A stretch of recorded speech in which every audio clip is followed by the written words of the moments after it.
শব্দ থাকে, সেই শব্দটি হলো চাঁদাবাজি। আর কোনো আকর্ষণীয় পুরুষ বা আকর্ষণীয় নারী যদি কেউ থাকেন, তিনি হলেন চাঁদাবাজ অথবা চাঁদাবাজিনী, মানে মহিলা চাঁদাবাজ। চাঁদা নিয়ে কবিতা রচনা হচ্ছে, চাঁদা নিয়ে গান হচ্ছে, চাঁদা নিয়ে স্লোগান হচ্ছে। টুপি মাথায় দেওয়া অলি আল্লাহ গাউস কুতুব, তারাও চাঁদাবাজ নিয়ে কথা বলছেন। আর যারা চাঁদাবাজ তারাও কথা বলছেন, এবং যারা চাঁদার সম্রাট তারাও চাঁদা নিয়ে কথা বলছেন। এবং এই মুহূর্তে এই চাঁদার যে বিষয়টি, এটিকে জনপ্রিয় করার জন্য আমাদের সামাজিক মাধ্যমে অনেকে সেই যে রূপচাঁদা মাছ, সামুদ্রিক রূপচাঁদা মাছ, তো সেই রূপচাঁদা মাছকে জাতীয় মাছে পরিণত করার চেষ্টা করছেন। অনেকে বলছেন এটা অমুকের প্রিয় খাবার, মানে রূপচাঁদা প্রিয় খাবার।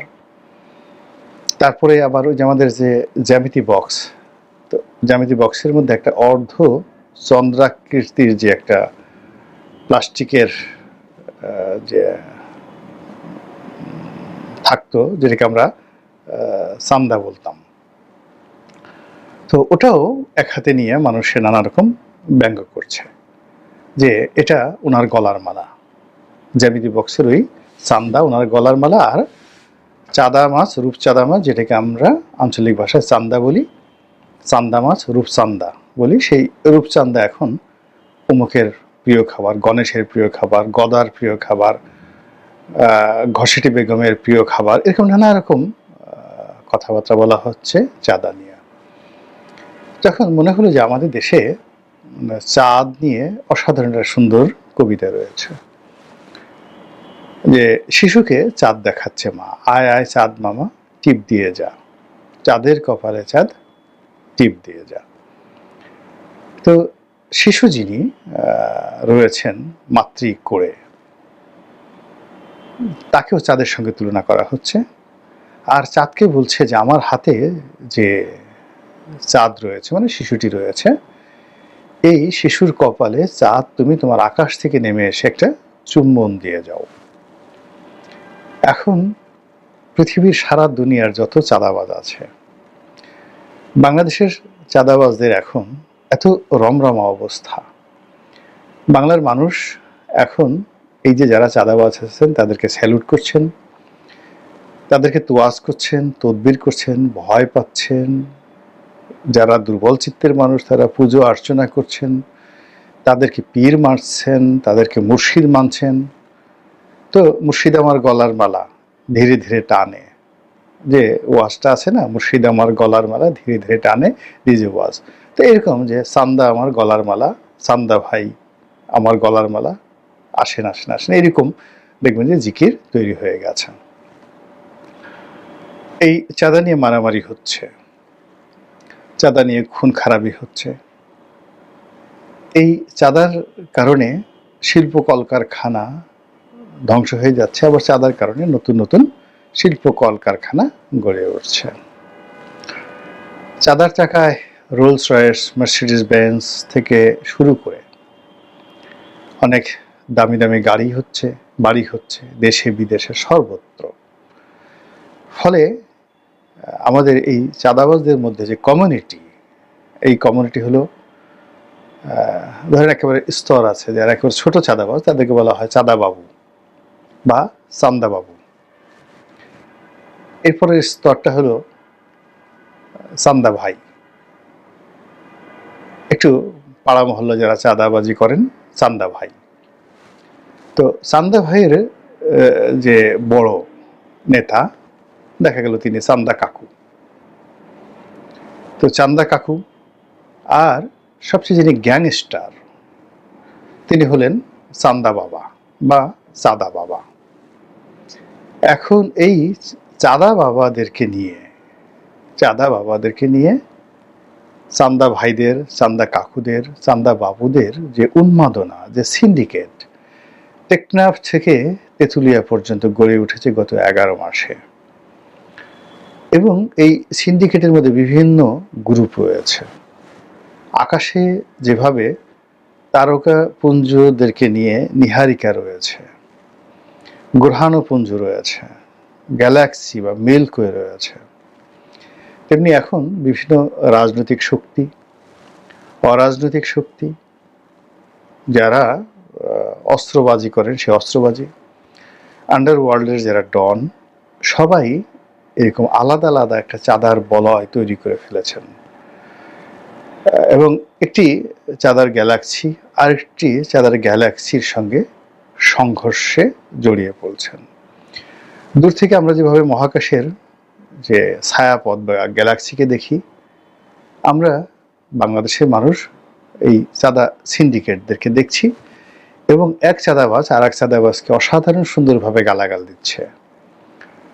এবং সেই সকল গালাগালিতে যে ভাষা, তারপর যে জেহান, যে শক্তিমত্তা, এবং একে অপরকে ছোট করার, একে অপরকে বড় করার, একে অপরকে দমন করার, একে অপরকে কবরে পাঠানোর যে চান্দা মাকড়া যে ব্যাটারি আছে, একসময় বাংলাদেশের খুব জনপ্রিয় ব্যাটারি ছিল চান্দা ব্যাটারি। কোহিনূর শিল্পগোষ্ঠী এই চান্দা ব্যাটারি ব্যবহার করতেন।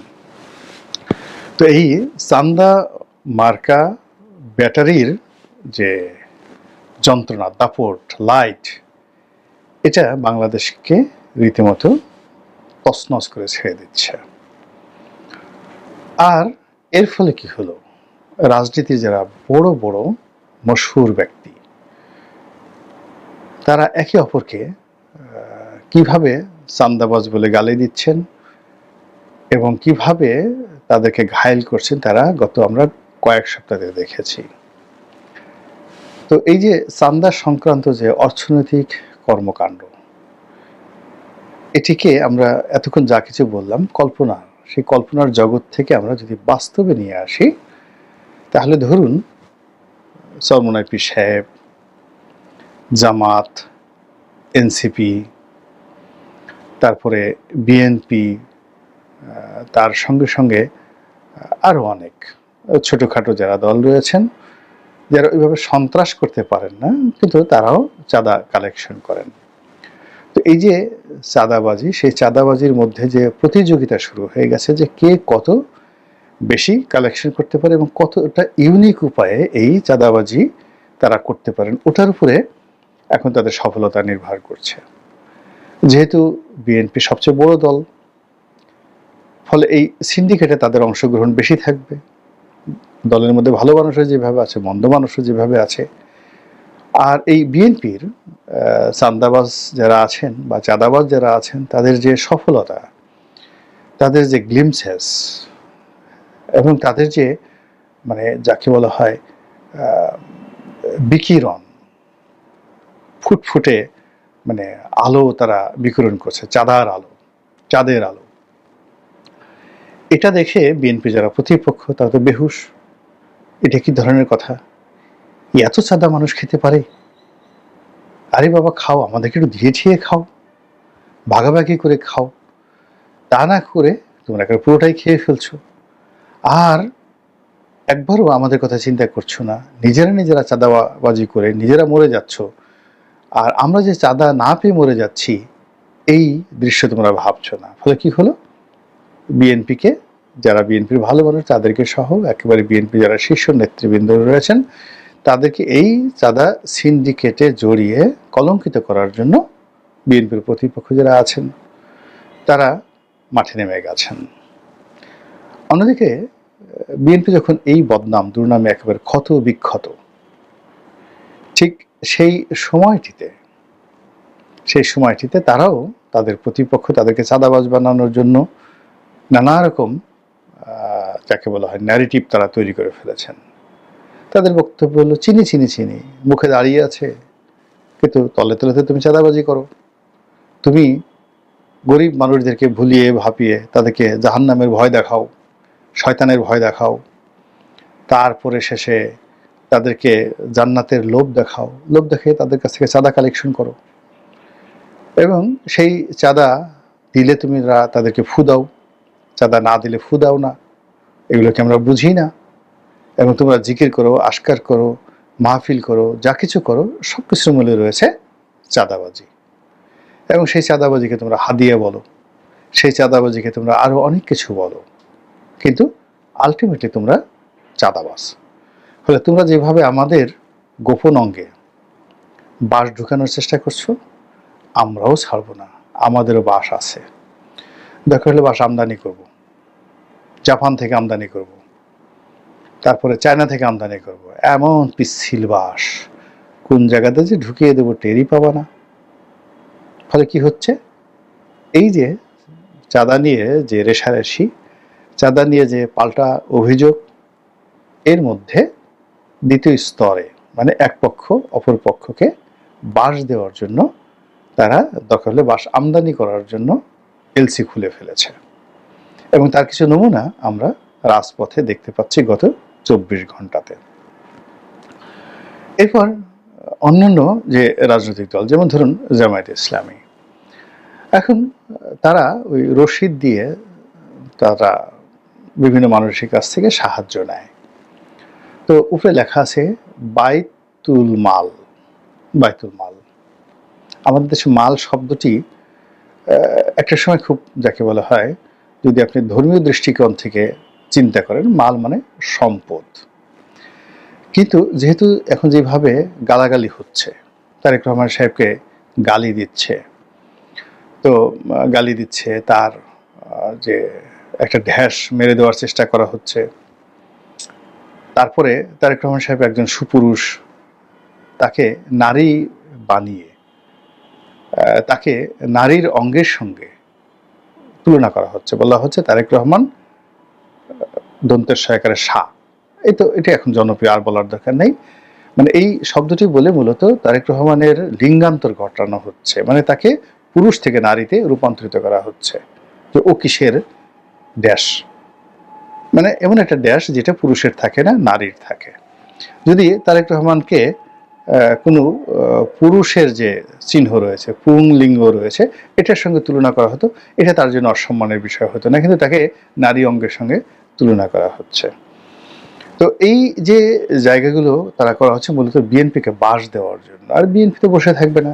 বিএনপি এখন যারা তারেক রহমান সাহেবকে বাঁশ দিচ্ছেন, বিএনপিকে বাঁশ দিচ্ছেন, তাদের জন্য আরো বড় বড় বাঁশ এনে মানে মানে অসাধারণ সব কথাবার্তা বলে তারা রাজপথ গরম করে ফেলছেন। তো ফলে কি হলো, ওই যে মাল বলতে যে সম্পদ বোঝায়, সেই মালটা আর সম্পদের মধ্যে নেই। মাল বলতে আমাদের দেশে যা বোঝায়, এখন এই জামাতের বাইতুল মালকে সেই মালের সঙ্গেই লোকজন তুলনা করা হচ্ছে। এখন বাইত শব্দের অর্থ কি? বাইত শব্দের অর্থ ঘর। যে ঘরের মধ্যে মাল জমা করে রাখা হয় সেটা হলো বাইতুল মাল। তো জামাত যেটা করেছে সেটা হলো ইসলামের সেই যে খিলাফত যুগে রাজ্যের যে ট্যাক্স আদায় করা হতো এবং যেটি রাজ্য পরিচালনায় বা রাষ্ট্র পরিচালনায় ব্যয় করা হতো, এর অতিরিক্ত অর্থ যেটি থাকতো, যে অর্থ জনকল্যাণের জন্য ব্যবহার করা হতো, যেমন প্রধানমন্ত্রীর ত্রাণ ভাণ্ডার, এইরকম যে মুসলিম খেলাফতের ত্রাণ ভাণ্ডার ছিল, ওটার নাম ছিল বাইতুল মাল। তো সেই বাইতুল মালের মধ্যে নগদ অর্থ থাকতো, রুটি থাকতো, আটা থাকতো, খেজুর থাকতো, যার যেভাবে প্রয়োজন ওভাবে খলিফার নির্দেশে বা যিনি বাইতুল মালের রক্ষক তিনি সেভাবে বিতরণ করতেন। এরকম একটা মহৎ উদ্দেশ্যকে তারা সামনে রেখে তারাও একটা বাইতুল মাল তৈরি করেছে। এখন সেই বাইতুল মালে তাদের রুটি, জব, খেজুর এগুলো আছে কিনা জানি না, তবে আধুনিক যেহেতু প্রযুক্তি, তারা সেই বাইতুল মালে টাকা কালেকশন করে, টাকা কালেকশন করে রসিদ দিয়ে টাকা কালেকশন করে। এখন সেই বাইতুল মালের রসিদ, টাকার রসিদ, এইগুলোকে নিয়ে বিএনপি খুব যাচ্ছে তাই ভাষায় কথাবার্তা বলছে যে এটা কার মাল এবং এই মালটা কিভাবে সংগ্রহ করা হয়েছে।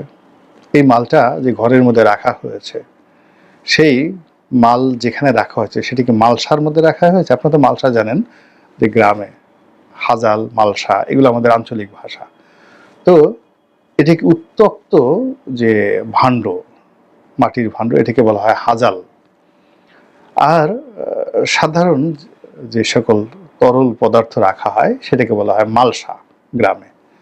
এখন বিএনপির যারা লোকজন আছে, যে এই যে সারা বাংলাদেশ থেকে যে জামাতের লোকজন মাল কালেকশন করছেন, এই মাল তারা সবার কাছ থেকে কালেকশন করছেন, নারী পুরুষ, আবাল বৃদ্ধ বনিতা, ধনী দরিদ্র সবাই। তো এই মাল তারা কোথায় রাখছেন? মাল সাথে রাখছেন না হাজালে রাখছেন? তো এগুলো নিয়ে কিন্তু যাকে বলা হয় আলাপ আলোচনা হচ্ছে বা হবে, আরো নোংরা পর্যায়ে চলে যাবে। তারপরে শেষে বলা হবে যে যেখানে মাল আছে সেখানে অন্য কিছু তো শরীরে মাখার দরকার নেই, তেল মাখার দরকার নেই, আতর মাখার দরকার নেই, আলতা পাউডার স্নো মাখার দরকার নেই, মাল মাখলি তো হয়ে যায়।